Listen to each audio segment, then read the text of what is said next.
Hello बच्चों, तो आज हम लोग शुरू करेंगे IIT JEE foundation series class 9 के लिए। और क्लास 9 के लिए जो हम स्टार्ट कर रहे हैं वो फिजिक्स से कर रहे हैं। और फिजिक्स का चैप्टर 8 है मोशन।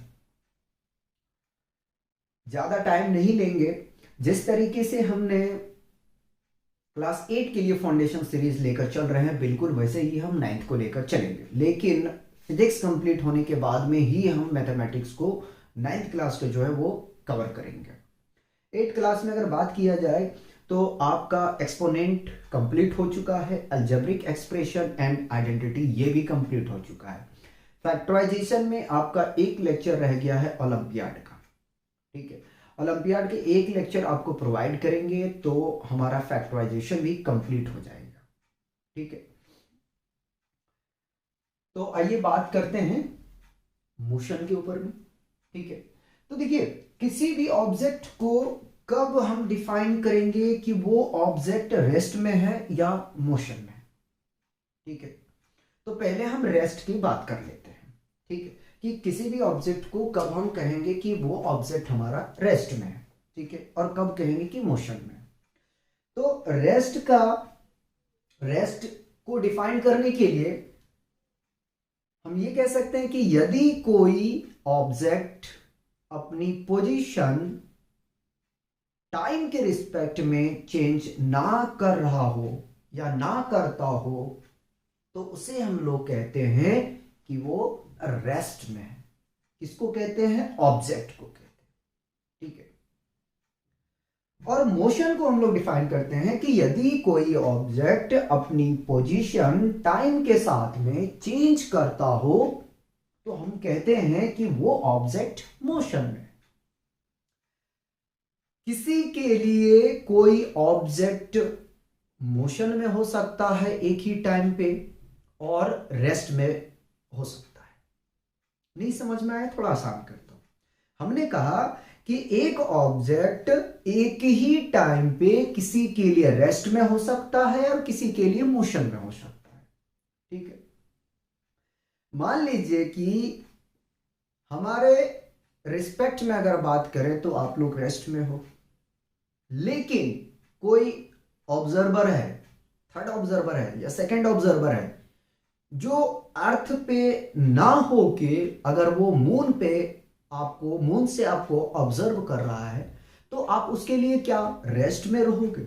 नहीं रहोगे ना, आप रेस्ट में नहीं रहोगे। ठीक है, क्योंकि जब वो मून से आपको देखेगा तो ये देखेगा कि हमारा बिल्डिंग के साथ में पूरा अर्थ जो है वो रिवॉल्व कर रहा है सन के अराउंड में।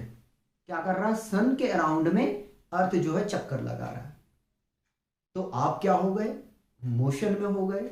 तो यही बात मैंने कहा था कि एक ऑब्जेक्ट एक समय पे किसी के लिए रेस्ट में हो सकता है और किसी के लिए मोशन में हो सकता है। ये डिपेंड किस पे कर रहा है? तो ये डिपेंड कर रहा है ऑब्जर्वर पे। ठीक है, ऑब्जर्वर किस फ्रेम ऑफ रेफरेंस से ऑब्जर्व कर रहा है ये डिपेंड कर रहा है। अब हम बात कर लेते हैं फ्रेम ऑफ रेफरेंस। ठीक है, अभी मैं डेफिनेशन पढ़ूंगा फ्रेम ऑफ रेफरेंस का। तो फ्रेम ऑफ रेफरेंस क्या होता है? यदि ऑब्जर्वर के x coordinate, y coordinate, z coordinate और टाइम इन चारों को कंबाइन कर दिया जाए तो वो मिलकर बनते हैं फ्रेम ऑफ रेफरेंस। क्या मैंने कहा? कि यदि ऑब्जर्वर के x coordinate, y coordinate, z coordinate और टाइम इनको यदि हम कंबाइन कर दें तो उससे जो बनता है उससे मिलकर जो बनता है उसको हम लोग कहते हैं फ्रेम ऑफ रेफरेंस। ठीक है, अब डिपेंड करता है कि ऑब्जर्वर आपको किस टाइम पे ऑब्जर्व किया है कि आप मोशन में हो। ठीक है, तो उसके लिए हमें क्या है कि फ्रेम ऑफ रेफरेंस पता होना चाहिए।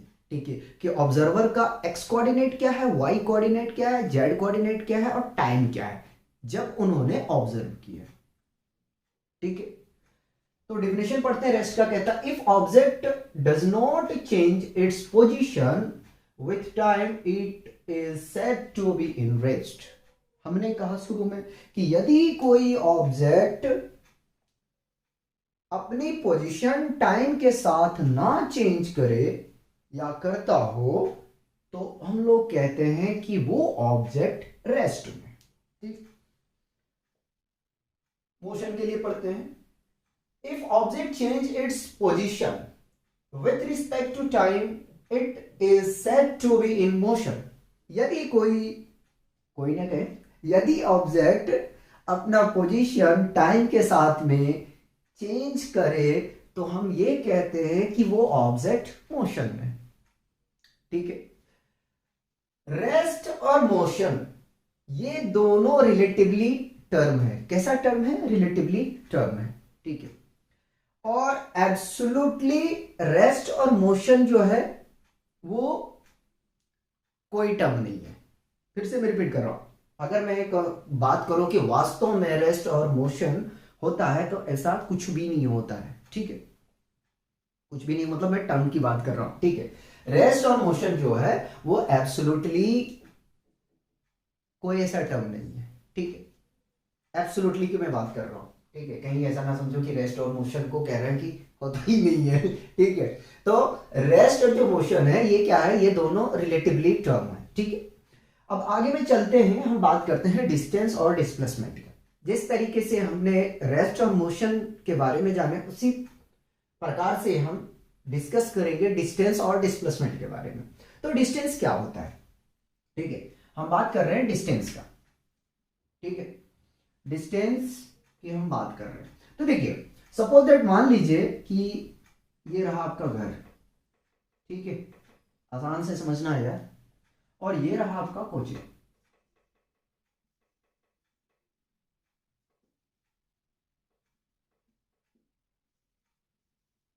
ठीक, अब आपके पास में जाने के लिए कितने रास्ते हैं? घर से कोचिंग जाने के लिए कितने रास्ते हैं? तो इन्फिनाइट है। ठीक है, इन्फिनिटी है। आपके पास में कितने पाथ हैं? इन्फिनिटी पाथ है। ठीक है, आप चाहो तो आप सीधे चले जाओ। ठीक है, एक तो ये रास्ता हो गया, तो हम इसको पाथ को P1 कहते हैं।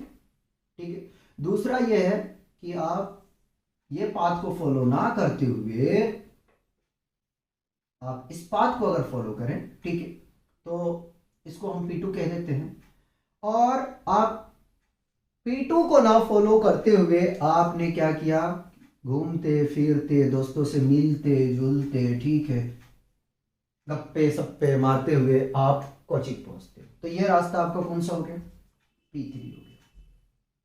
ठीक है, अब यहां पे हम बात करेंगे कि क्या तीनों पाथ जो है हमारा, जो 3 पाथ है, वो तीनों पाथ क्या आपस में बराबर है? तो आप बोलेंगे नहीं, बिल्कुल नहीं है। ठीक है, यानी कि P1 not equal to P2 not equal to P3। ठीक है, तीनों पाथ अगर देखा जाए तो तीनों क्या है? तीनों बराबर नहीं है। ठीक है, बराबर है क्या? नहीं है। ठीक है, तो डिस्टेंस क्या होता है? Total path length covered between 2 point, it is known as distance. ठीक है, जो हमने एक्चुअल पाथ कवर किए हैं, ठीक है, एक पॉइंट से लेकर दूसरे पॉइंट तक, उसको हम लोग कहते हैं डिस्टेंस। क्या मैंने कहा? एक्चुअल।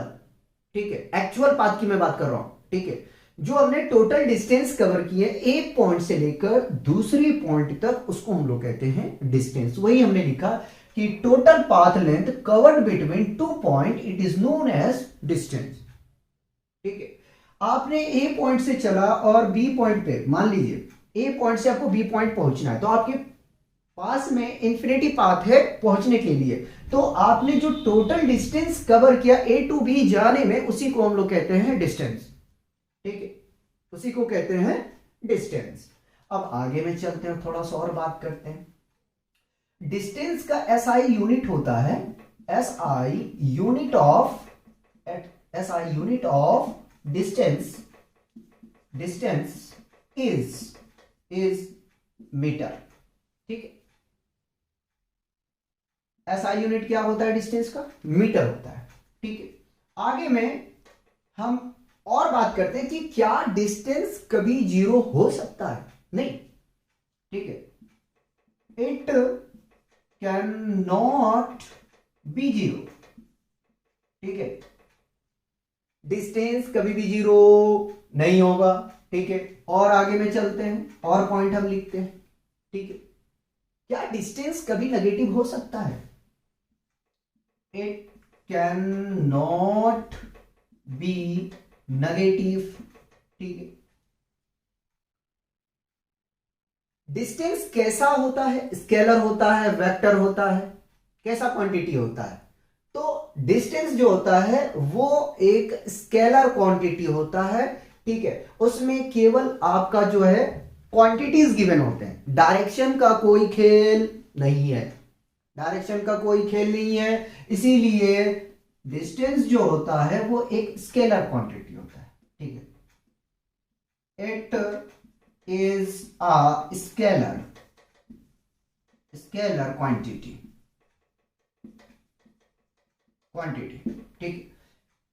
सपोज दैट यार, इस तरीके से समझो, केवल इसमें जो होता है ना डिस्टेंस में, वो मैग्नीट्यूड होता है, ठीक है।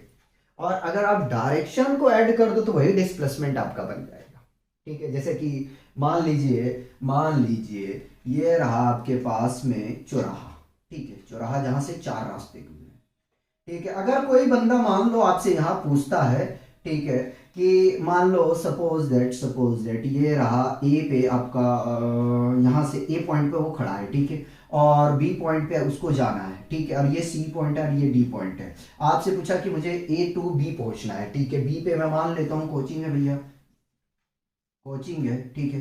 ING ऊपर लिख देते हैं, कोचिंग है भैया ये, ठीक है। और इसको ए से बी तक जाना है, कोचिंग का नाम कुछ भी हो सकता है, XYZ, ठीक है।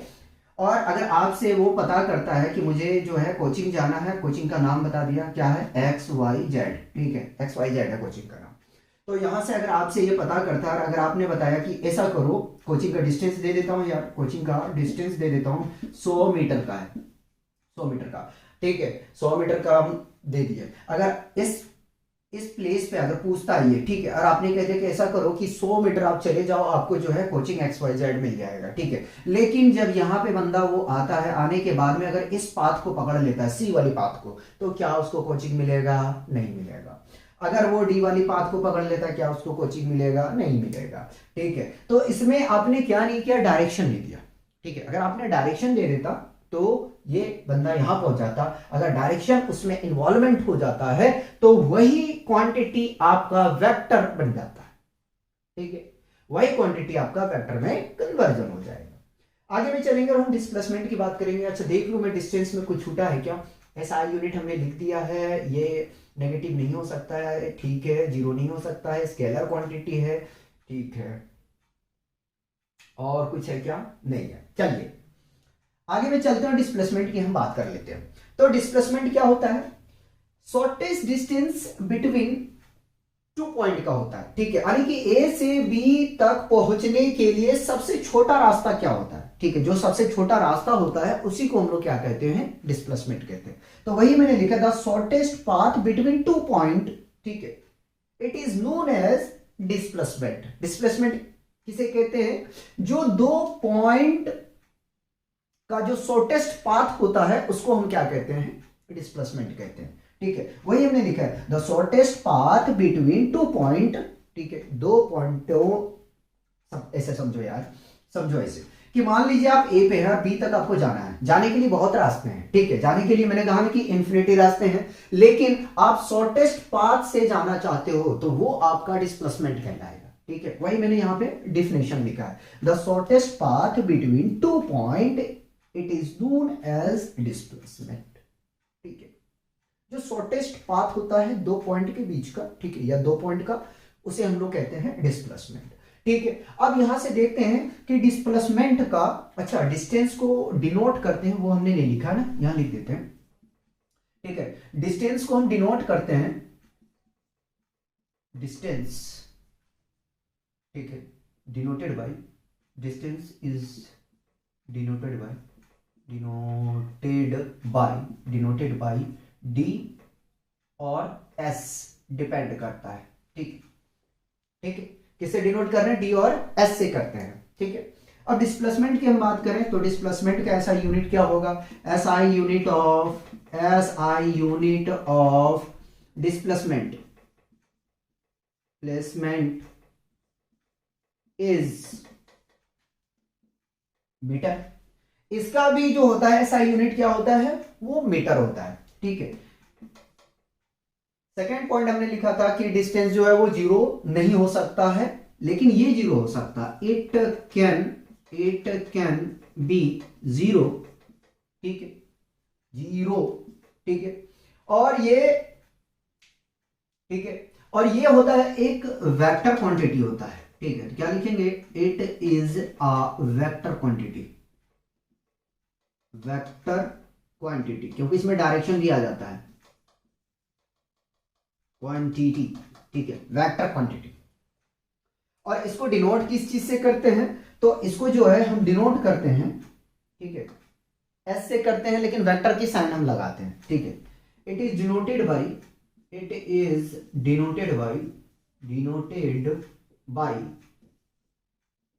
एस। ठीक है, लेकिन वेक्टर का साइन लगाया मैंने। ठीक है, ये चीजें आप ध्यान में रखोगे, ध्यान में रखोगे। ठीक है, वेक्टर की साइन है ये वेक्टर का साइन है, इसको माइंड में रखोगे।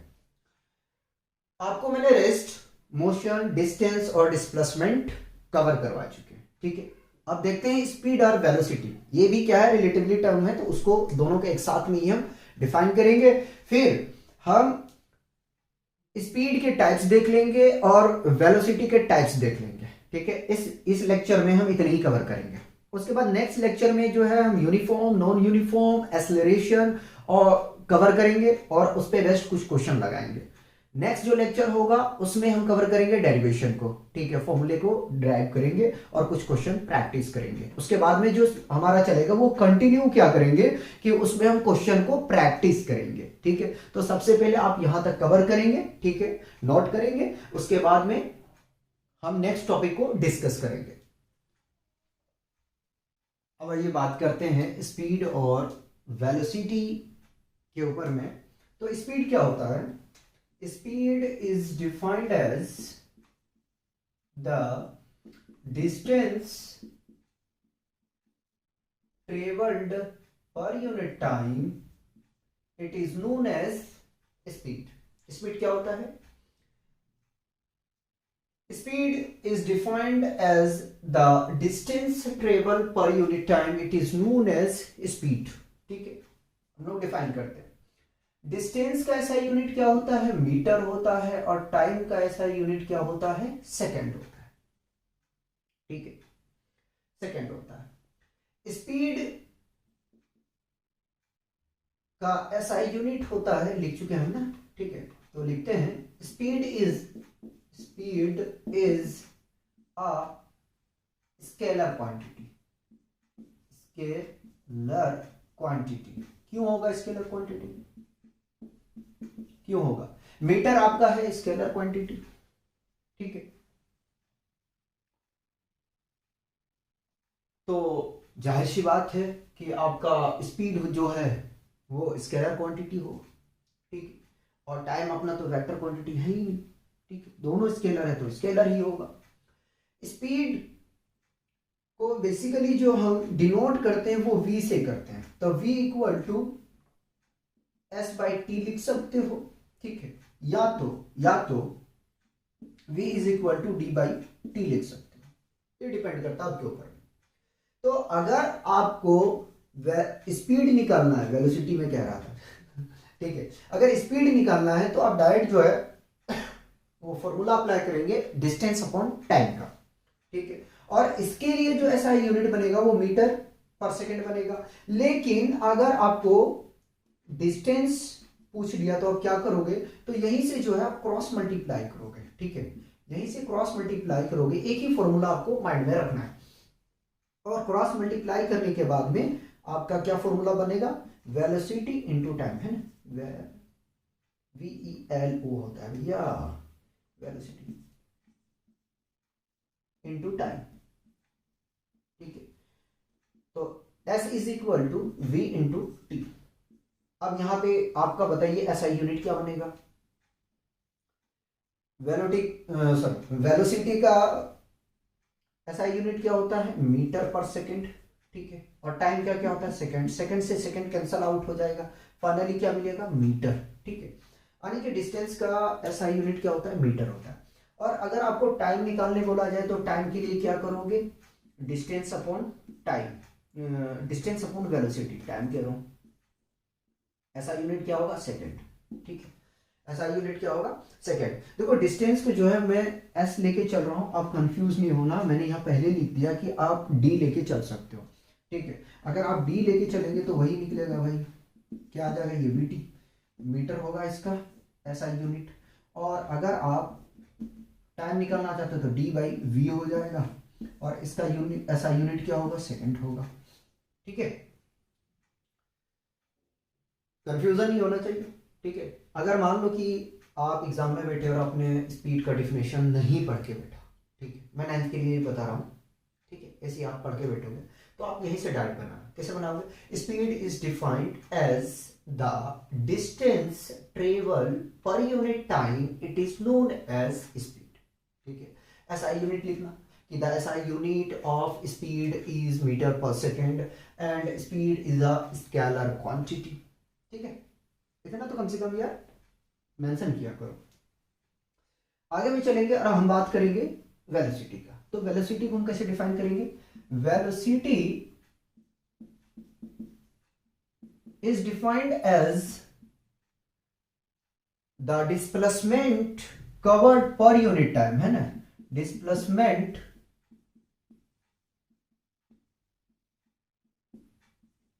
कवर्ड पर यूनिट टाइम, ठीक है। इसलिए मैं पहले लिख के रखता हूं, लिखने में टाइम लगता है। क्या हमने कहा कि velocity is defined as the displacement covered per unit time, it is known as velocity, ठीक है।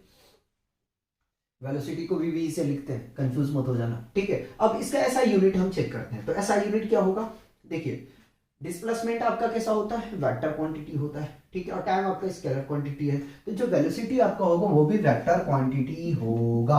क्या होगा, वेक्टर क्वांटिटी। तो लिखते हैं velocity is a vector quantity, ठीक है। देखो स्पीड के लिए कोई भी डायरेक्शन हो सकता है, लेकिन वेलोसिटी के लिए क्या होगा, एक फिक्स डायरेक्शन होगा, ठीक है। वेलोसिटी के लिए एक फिक्स डायरेक्शन होता है। एक चीज हमेशा इस बात को आप ध्यान में रखेंगे, तो ये फॉर्मूला आपको जो है माइंड में रखना है। यहां से आप 3 बना लेंगे, एक तो बना हुआ है। अगर डिस्प्लेसमेंट आपको निकालने के लिए बोला गया है, ठीक है, डिस्प्लेसमेंट डिस्प्लेसमेंट इक्वल टू क्या होगा, वेलोसिटी और टाइम को प्रोडक्ट कर दो, वेलोसिटी इनटू टाइम होगा, ठीक है। और भैया अगर टाइम निकालना है आपको, क्या निकालना है, टाइम निकालना है, तो क्या होगा, तो डिस्प्लेसमेंट बाय टाइम हो, डिस्प्लेसमेंट बाय वेलोसिटी होगा, डिस्प्लेसमेंट है ना, डिस्प्लेसमेंट बाय वेलोसिटी, टाइम ले लीजिए, टाइम निकालना है तो टाइम के लिए तो ऐसा यूनिट यार सेकेंड ही होता है, और डिस्प्लेसमेंट के लिए क्या हो जाएगा, तो डिस्प्लेसमेंट के लिए वेलोसिटी का आपका होता है मीटर पर सेकेंड, ठीक है। मीटर पर सेकेंड इसका भी होगा, पहले मैं लिख दूं यार, the SI unit of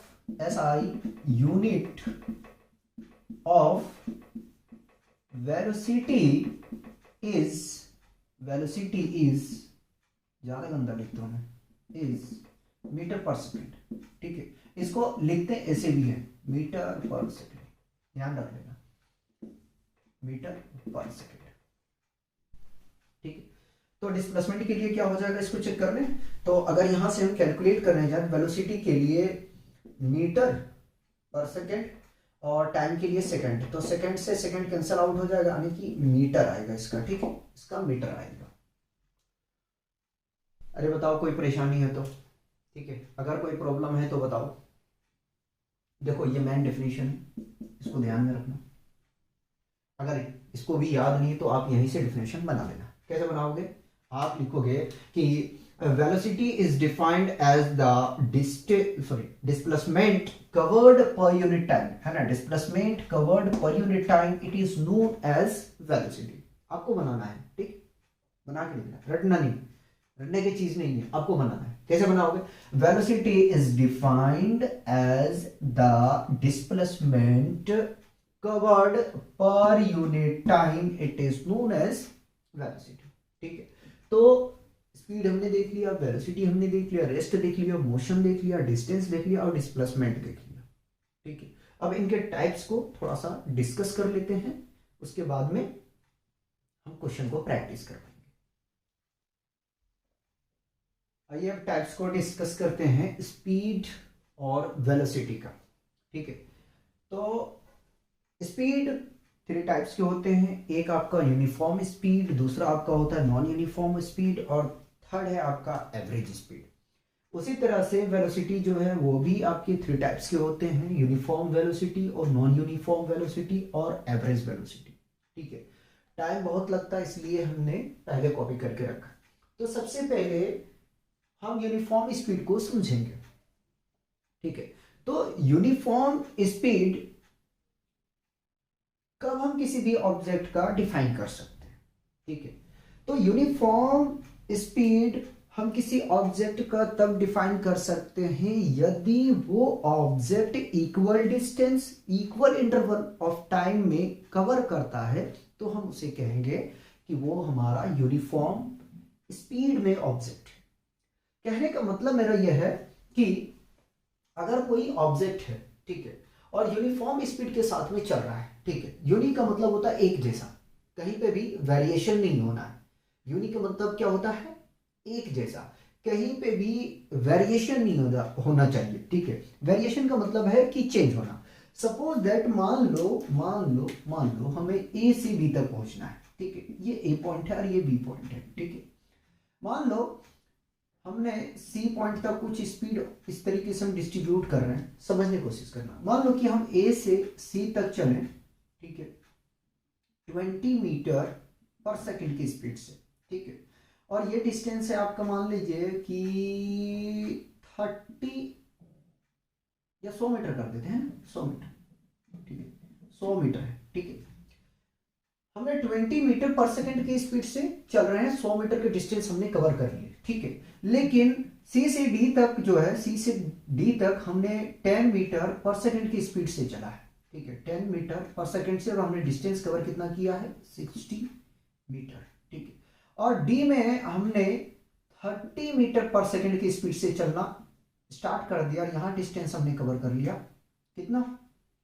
140 metre का। ठीक है, और जो टोटल डिस्टेंस है अपने पास में वो कितना डिस्टेंस है? तो मैं इनको कंबाइन कर देता हूं, 300 मीटर मानते हैं। ठीक है, 300 मीटर है, 300 मीटर है। ठीक है, ये ऐसे समझाने के लिए मैं आपको कर रहा हूं, 300 मीटर है। ठीक है, तो इसको हम लोग कहते हैं कि ये जो है वो आपका नॉन यूनिफॉर्म में आएगा, ये यूनिफॉर्म में नहीं आएगा, क्योंकि हमारा जो चलने का जो हमारा स्पीड है उसमें वेरिएशन हुआ।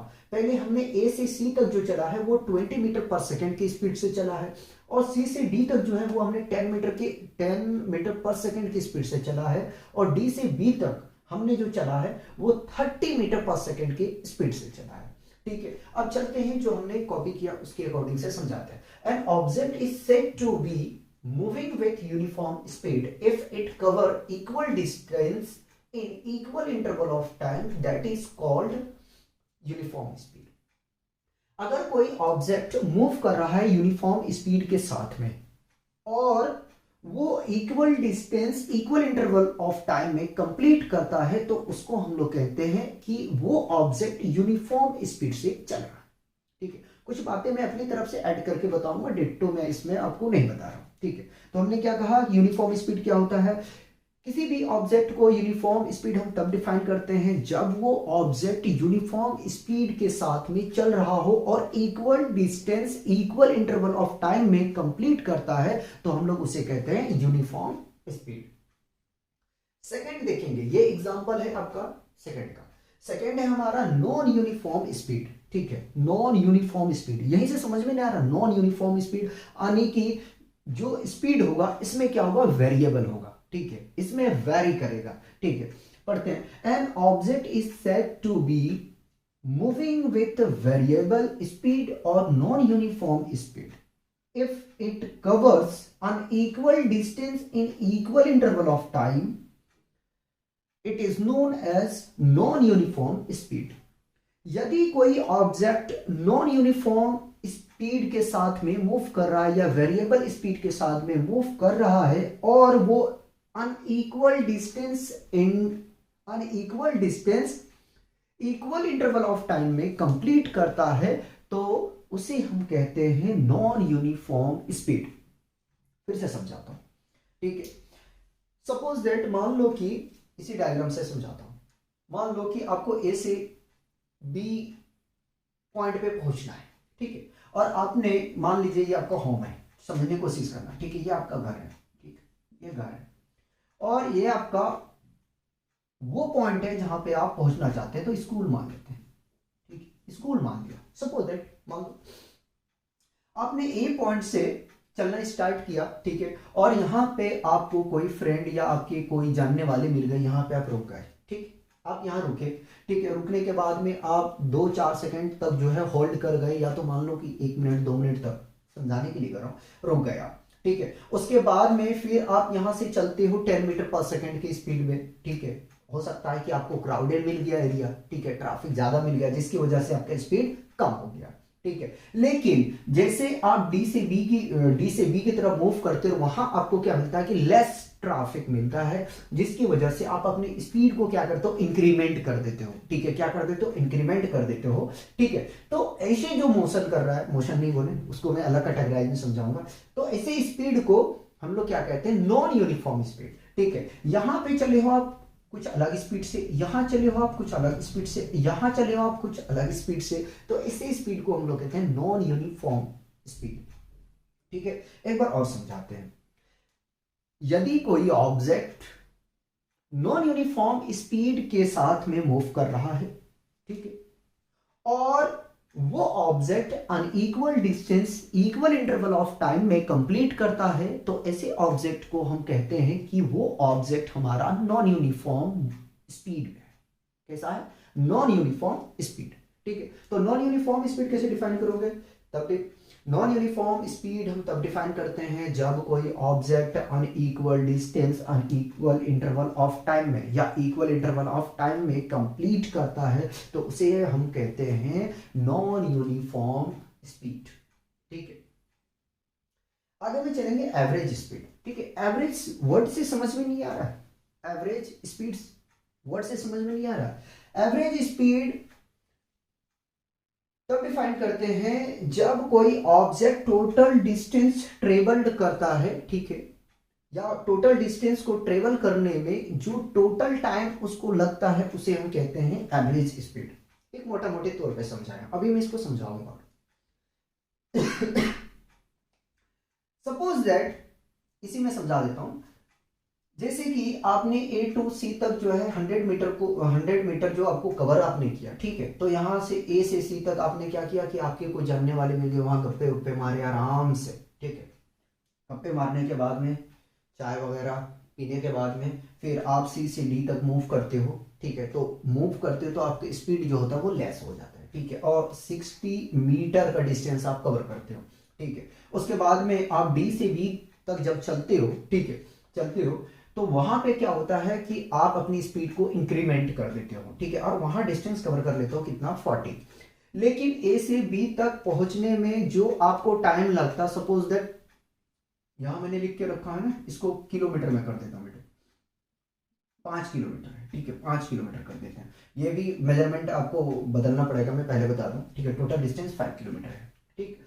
तो समझाने के लिए कह रहा हूं, इसको चेंज करना पड़ेगा, देखिए मिस्टेक हो जाएगा, ठीक है। तो 5 किलोमीटर टोटल डिस्टेंस है। तो अब मान लीजिए कि अगर 5 किलोमीटर डिस्टेंस को कवर करने में आपको 10 मिनट लग रहा है, चाहे आप कितनी जगह रुके हो उससे कोई फर्क नहीं पड़ रहा है, ठीक है।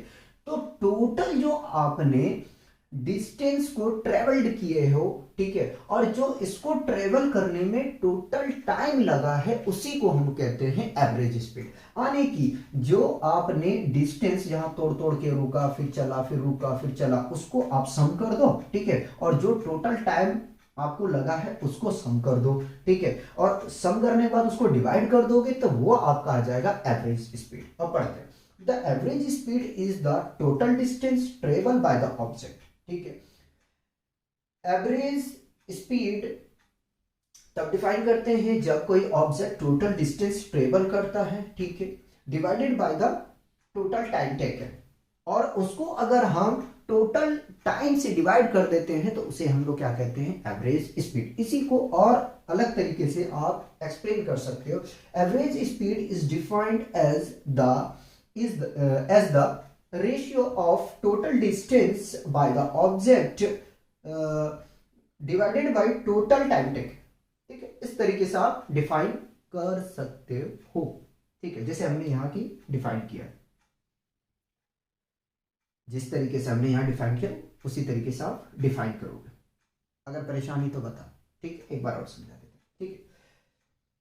एवरेज स्पीड को हम डिफाइन कर रहे हैं, ठीक है। The average speed is defined as the ratio of total distance to the total time taken by the object, it is known as average speed, ठीक है। इस तरीके से आप डिफाइन करेंगे। पिछले वाले में थोड़ा सा वर्ड आगे पीछे हमने बोल दिया था, ठीक है। आगे में चलेंगे और हम बात करेंगे वेलोसिटी के टाइप्स को डिस्कस करेंगे, ठीक है। तो वेलोसिटी के टाइप्स में पहला आता है यूनिफॉर्म वेलोसिटी। अच्छा, इन दोनों में डिफरेंसेस क्या है? तो इन दोनों में डिफरेंसेस क्या है, देखो यहाँ पे जो चला वो यूनिफॉर्म स्पीड में चलेगा ऑब्जेक्ट, ठीक है, और इसमें जो ऑब्जेक्ट आपका चलेगा वो यूनिफॉर्म डिस्प्लेसमेंट के साथ में, हमने वेलोसिटी लिख दिया है, ठीक है, कोई बात नहीं, यूनिफॉर्म वेलोसिटी के साथ में, ठीक है। यानी कि जो वहां इक्वल डिस्टेंस कवर कर रहा था यहाँ पे इक्वल डिस्प्लेसमेंट कवर करेगा, ठीक है। पढ़ते हैं यार। A body is said to be moving with uniform velocity if it covers equal displacement in equal interval of time, that is called uniform velocity। किसी भी ऑब्जेक्ट को यूनिफॉर्म वेलोसिटी में है या नहीं है उसको डिफाइन करने के लिए हम क्या कर सकते हैं, तो हम ये कर सकते हैं कि यूनिफॉर्म वेलोसिटी तब डिफाइन करते हैं जब कोई ऑब्जेक्ट मूव कर रहा हो यूनिफॉर्म वेलोसिटी के साथ में, अगर वो equal displacement equal interval of time में कंप्लीट करता है तो उसे हम कहते हैं यूनिफॉर्म वेलोसिटी। फिर से रिपीट कर रहे हैं, यदि कोई ऑब्जेक्ट मूव कर रहा है यूनिफॉर्म वेलोसिटी के साथ में और वो इक्वल डिस्प्लेसमेंट कवर करता है इक्वल इंटरवल ऑफ टाइम में, तो उसे हम कहते हैं uniform velocity. Non uniform velocity में क्या होगा, जिस तरीके से हमने नॉन यूनिफॉर्म स्पीड एक्सप्लेन किया बिल्कुल वैसे ही करेंगे। पढ़ते हैं, ठीक है। A body is said to be moving with non-uniform velocity if it covers equal displacement in equal interval of time is called non-uniform velocity।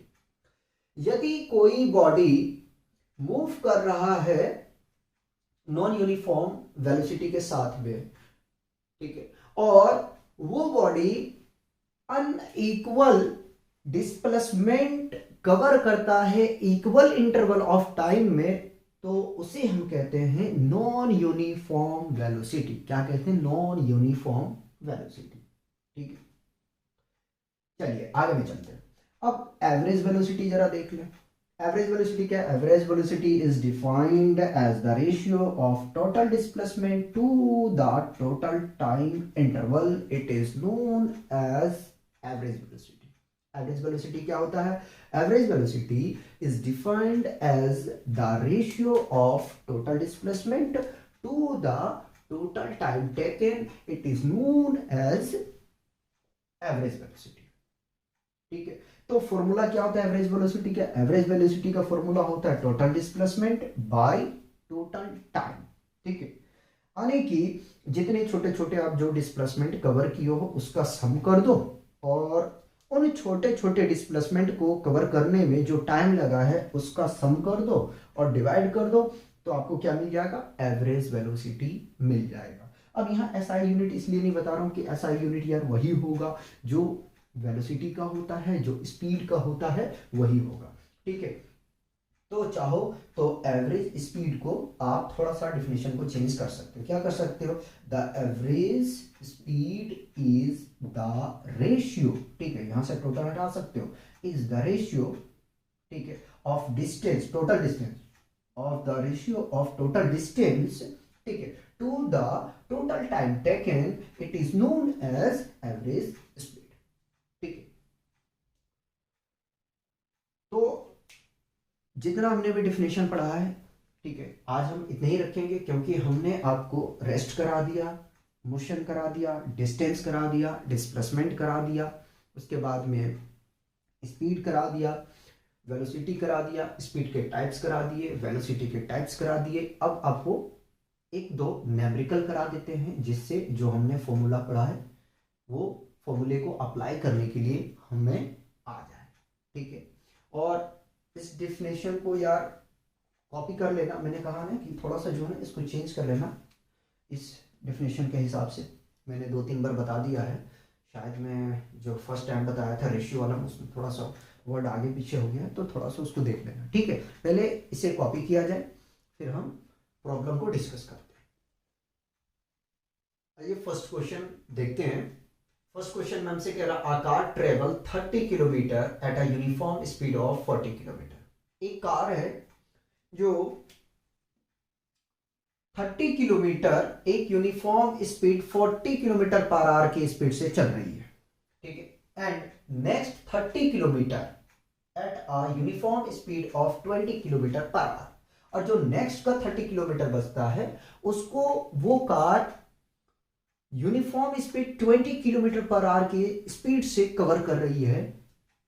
Find its average speed. तो उस कार का मुझे बताना है कि एवरेज स्पीड क्या होगा, ठीक है।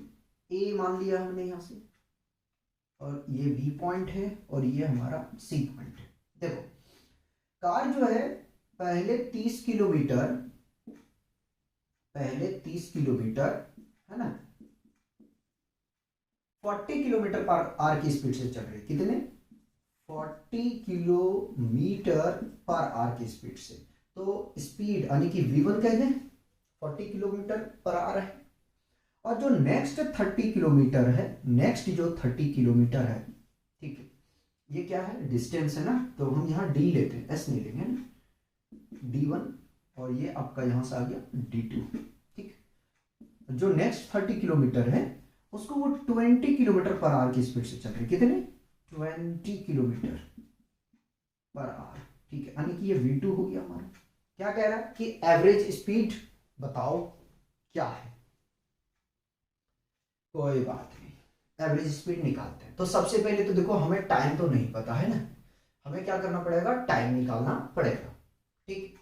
तो सॉल्यूशन स्टार्ट तो कर ही दिए हम, आगे में चलते हैं।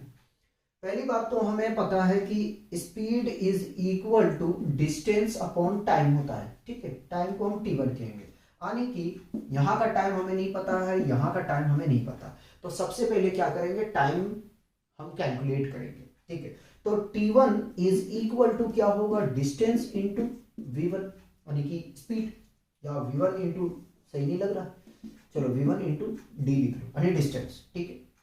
तो टाइम इक्वल टू क्या होता है? The product of speed and distance, है ना।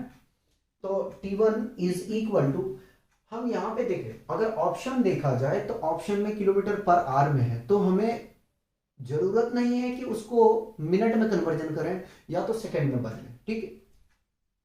अगर ऑप्शन में वैसा हमें दिखता तो हम जरूर उसको बदलते हैं, ठीक है। तो t1 is equal to, velocity देखा जाए तो 40 किलोमीटर पर आवर है, ठीक है। और डिस्टेंस देखा जाए तो इसकी मैं ऐसा करता हूँ, यूनिट भी दिखा देता हूँ कैंसल आउट करके, ठीक है, ये h है, ठीक। और डिस्टेंस आपके पास में कितना? 30 किलोमीटर, यही है। तो देखो किलो, अच्छा जी कुछ मिस्टेक कर दिया, बिल्कुल मिस्टेक कर दिया, देखो देखो देखो देखो, और मिस्टेक है ना, चलो अच्छा कोई बात नहीं, अच्छा हुआ कि हमने देख लिया। तो t1 is equal to D by v1, ठीक है। डिस्टेंस है हमारे पास में 40 किलोमीटर, 30 किलोमीटर भाई, 30 किलोमीटर, और वेलोसिटी है 40 किलोमीटर पर आवर, ठीक है। तो देखो ये किलोमीटर से किलोमीटर कैंसल, जीरो से जीरो कैंसल, ठीक है। तो T1 इज इक्वल टू कितना आ जाएगा हमारे पास में, T1 इज इक्वल टू आ जाएगा 3/4, ठीक है। ये R मल्टीप्लाई होके पहुंचेगा, तो यहां से टाइम पता चल गया हमारे पास 3/4R, ठीक है, ये पता चल गया। अगर हम T2 पता कर लें तो और हमारे लिए आसान हो जाएगा। अच्छा एक काम कीजिएगा, यहां लिखिएगा फ्रॉम A टू B, ठीक है। और अब हम B टू C निकाल रहे हैं, फ्रॉम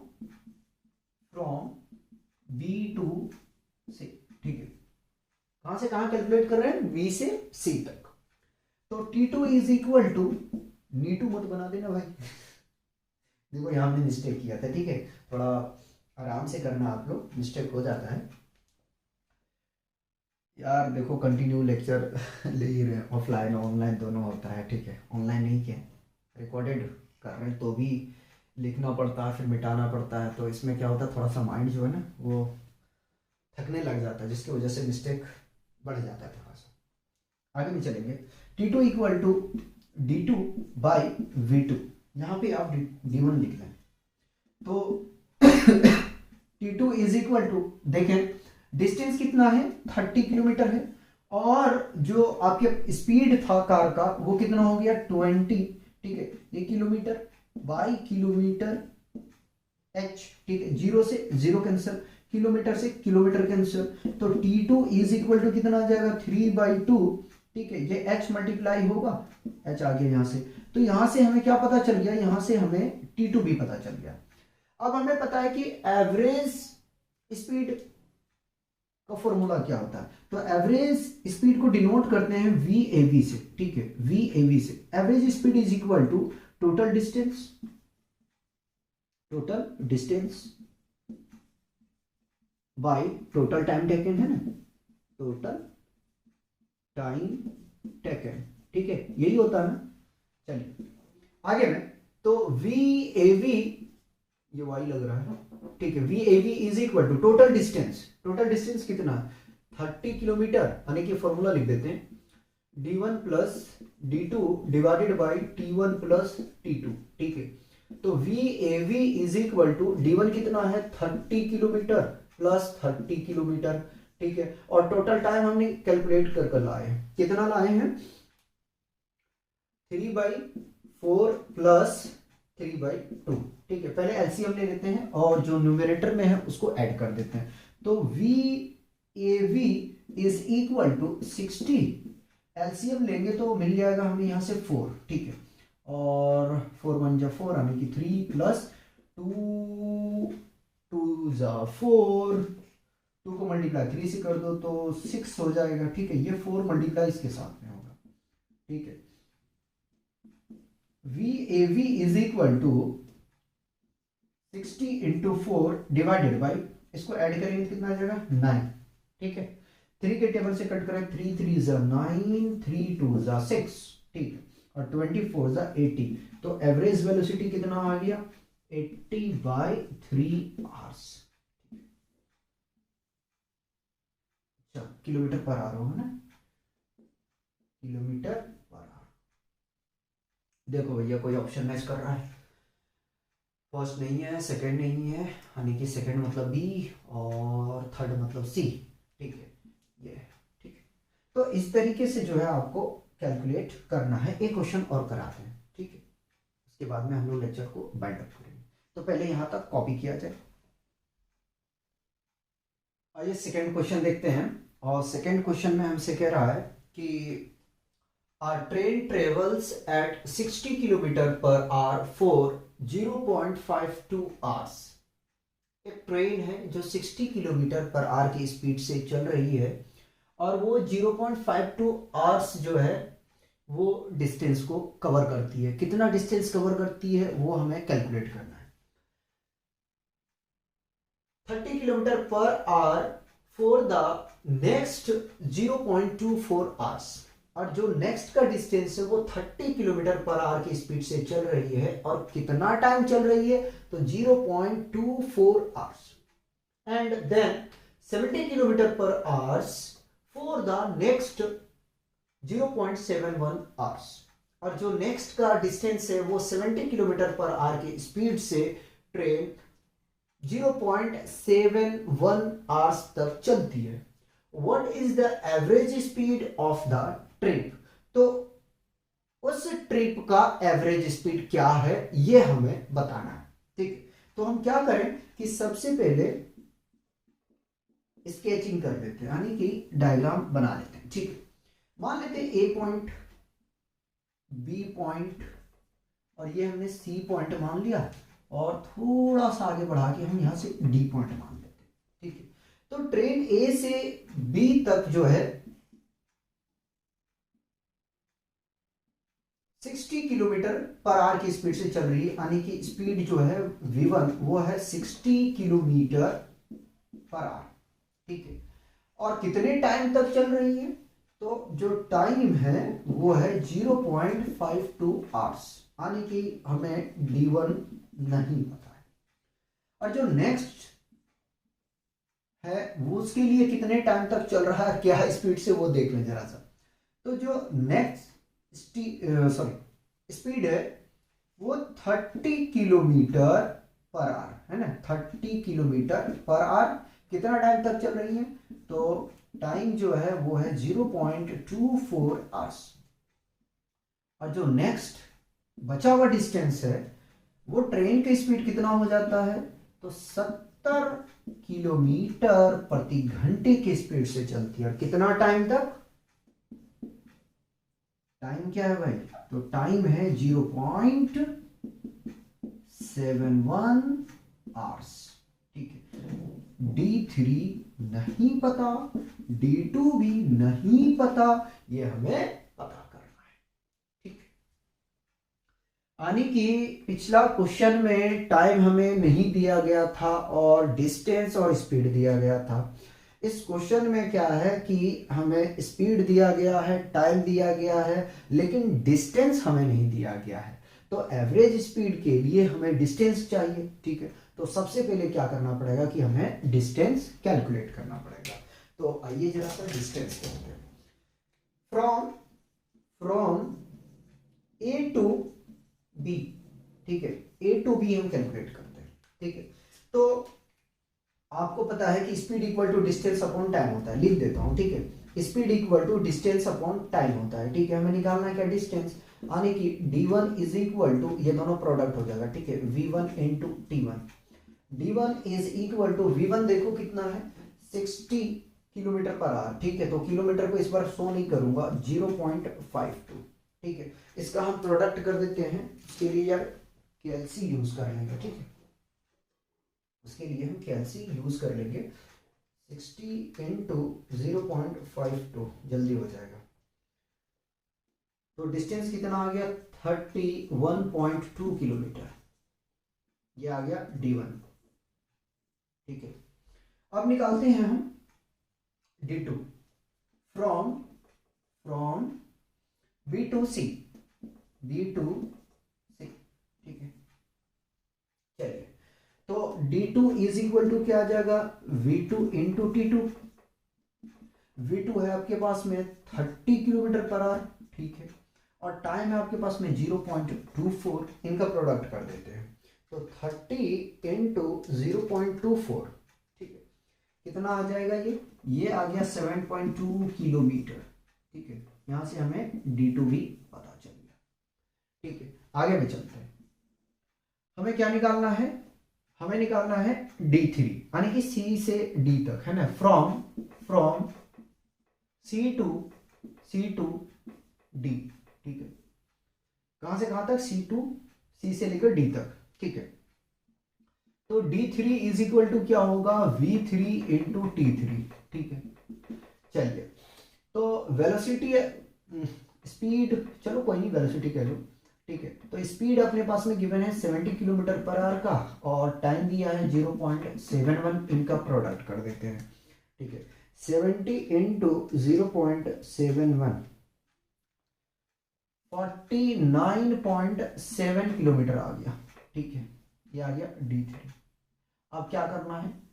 टोटल डिस्टेंस कर लेते हैं और टोटल टाइम कर लेते हैं, यानी कि सबको जोड़ देते हैं, टाइम को और डिस्टेंस को। उसके बाद में हमें एवरेज स्पीड पता चल जाएगा इस ट्रेन का क्या रहा ट्रेन में। ठीक है, आइए टोटल